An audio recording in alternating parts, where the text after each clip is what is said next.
Hi friends, ನಮಸ್ತೆ. ಇವತ್ತು ನಾನು ಹೀರೆಕಾಯಿ ಗೊಜ್ಜು ಮಾಡ್ತಿದ್ದೀನಿ. ಇದಂತೂ ಮಾಡೋದು ತುಂಬ ಸುಲಭ, ಟೇಸ್ಟ್ ಮಾತ್ರ ಸಖತ್ತಾಗಿರುತ್ತೆ. ಬನ್ನಿ ಯಾವ ಥರ ಮಾಡೋದು ನೋಡೋಣ. ಸ್ಟವ್ ಹಚ್ಕೊಂಡು ಒಂದು ಕುಕ್ಕರ್ ಇಟ್ಕೊಂಡಿದ್ದೀನಿ. ಅದಕ್ಕೊಂದು 2 ಟೇಬಲ್ ಸ್ಪೂನ್ ಎಣ್ಣೆ ಹಾಕ್ಕೊಂಡಿದ್ದೀನಿ. ಎಣ್ಣೆ ಸ್ವಲ್ಪ ಕಾಯ್ದ ಮೇಲೆ ಸ್ವಲ್ಪ ಸಾಸಿವೆ ಹಾಕ್ಕೊಳ್ತಾ ಇದ್ದೀನಿ. ಸಾಸಿವೆ ಸ್ವಲ್ಪ ಸಿಡಿದ ಮೇಲೆ 2 ಈರುಳ್ಳಿ ಕಟ್ ಮಾಡಿ ಹಾಕ್ಕೊಳ್ತಾ ಇದ್ದೀನಿ ಚಿಕ್ಕದಾಗಿ. ಇವಾಗ ಸ್ವಲ್ಪ ಕರ್ಬೇವಿನ ಸೊಪ್ಪು, ಈರುಳ್ಳಿ ಫ್ರೈ ಆಗೋಕ್ಕೆ ಉಪ್ಪು, ಕಲ್ಲುಪ್ಪು ಸ್ವಲ್ಪ,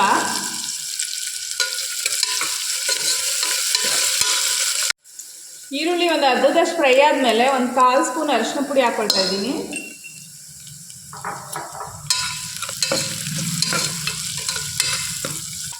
ಈರುಳ್ಳಿ ಚೆನ್ನಾಗಿ ಫ್ರೈ ಆಗಿದೆ. ಈ ಟೈಮಲ್ಲಿ ಹೀರೆಕಾಯಿ, ಒಂದು 1/4 kg ಹೀರೆಕಾಯಿನ ಚಿಕ್ಕದಾಗಿ ಕಟ್ ಮಾಡಿ ಇಟ್ಕೊಂಡಿದ್ದೀನಿ, ಅದನ್ನು ಹಾಕ್ಕೊಳ್ತಾ ಇದ್ದೀನಿ.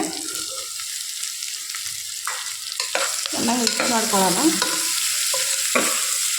ಹೀರೆಕಾಯಲ್ಲಿರೋ ನೀರೇ ಬಿಟ್ಕೊಂಡು ಫ್ರೈ ಆಗಬೇಕು. ಒಂದು 2 ನಿಮಿಷ ಮುಚ್ಚಳ ಮುಚ್ಚಿ 2 ನಿಮಿಷ ಬೇಯಿಸ್ಕೊಳ್ತೀನಿ. ಹೀರೆಕಾಯಿ ಫ್ರೈ ಆಗೋ ಹೊತ್ತಿಗೆ 2 ಸ್ಪೂನ್ ಕಾಯಿ ತುರಿ ಹಾಕ್ಕೊಳ್ತಾ ಇದ್ದೀನಿ ಹಸಿದು, 3 ಹಸಿಮೆಣಸಿನ್ಕಾಯಿ, ಒಂದು ಚಿಕ್ಕ ಪೀಸು ಶುಂಠಿ, 4 ಬೆಳ್ಳುಳ್ಳಿ, 1 ಟೊಮೆಟೊ ಹಾಕ್ಕೊಂಡಿದ್ದೀನಿ, ಸ್ವಲ್ಪ ದೊಡ್ಡ ಸೈಜು.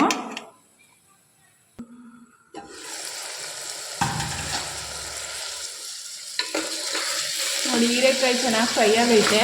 ಒಂದು ಅರ್ಧ ಭಾಗದಷ್ಟು ಬೆಂದಿದೆ ಹೀರೆಕಾಯಿ. ಈ ಟೈಮಲ್ಲಿ ರುಬ್ಕೊಂಡಿರೋ ಮಸಾಲೆ ಹಾಕ್ಕೊಳ್ತಾ ಇದ್ದೀನಿ ನಾನು. ಇದನ್ನು ಒಂದು 2 ನಿಮಿಷ ಹಸಿ ಸ್ಮೆಲ್ ಹೋಗೋ ತನಕ ಹುರ್ಕೋಬೇಕು. ಮಸಾಲ ಇವಾಗ 2 ನಿಮಿಷ ಫ್ರೈ ಆಗಿದೆ, ಹಸಿ ಸ್ಮೆಲ್ಲೆಲ್ಲ ಹೋಗೈತೆ.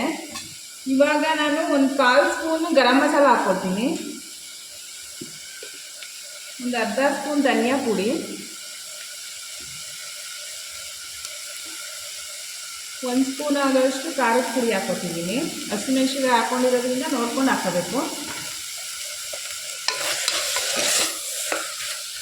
ಚೆನ್ನಾಗಿ ಮಿಕ್ಸ್ ಮಾಡಿಕೊಂಡು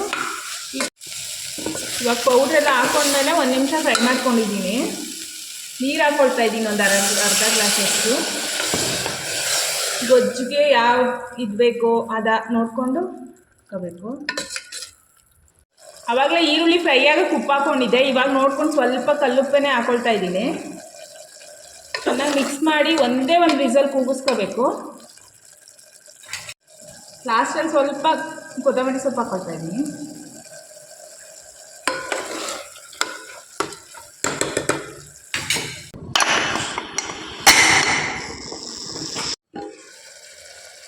ನೋಡಿ, 1 ವಿಸಲ್ ಕೂಗಿಸ್ಕೊಂಡಿದ್ದೀನಿ, ಕರೆಕ್ಟಾಗಿ ಬೆಂದೈತೆ. ಹೀರೆಕಾಯಿ ಬೇಯೋಕ್ಕೆ ಏನು ಜಾಸ್ತಿ ಟೈಮ್ ತೊಗೊಳ್ಳಲ್ಲ, ಅದರಲ್ಲೂ ಕುಕ್ಕರ್ಗೆ ಹಾಕಿರೋದ್ರಿಂದ ಬೇಗನೆ ಬೆಂದೋಗ್ಬಿಡುತ್ತೆ. ನೋಡಿ, ಗೊಜ್ಜು ರೆಡಿ ಆಯಿತು. ತುಂಬ ಚೆನ್ನಾಗಿರುತ್ತೆ ಟೇಸ್ಟು. ನೋಡಿ ಫ್ರೆಂಡ್ಸ್, ಹೀರೆಕಾಯಿ ಗೊಜ್ಜು ರೆಡಿ ಆಯಿತು.